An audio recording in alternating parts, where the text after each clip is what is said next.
আমি আমি জমিনের সামনে কথা দিচ্ছি, আমি আপনাদেরকে রিকোয়েস্ট করবো না, অগোচর করবো না, জনবল সাহায্য করবো না এবং আহ্বায়ক কমিটির তাদেরকে আমি রিকোয়েস্ট করবো না। আপনারা যাচাই বাছাই করে যারা বুদ্ধিরা দুঃসময় যারা পাশে ছিল তাদেরকে আপনারা শনাক্ত করবেন।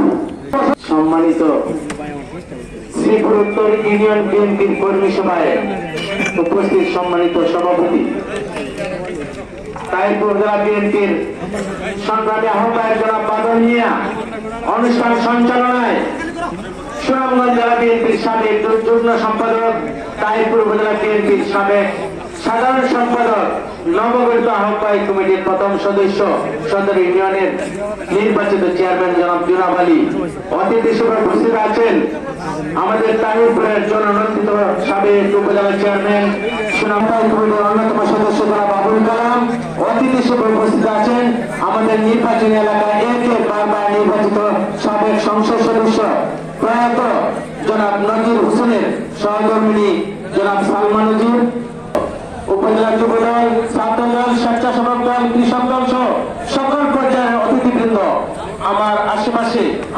জামালগঞ্জ, ধর্মপাশা, মধ্যনগর তথা এক এলাকার সর্বস্তরের জনগণের পক্ষ থেকে বিপ্লবী শুভেচ্ছা সহ সালাম জানাচ্ছি। আসসালামু আলাইকুম রহমতুল্লাহ।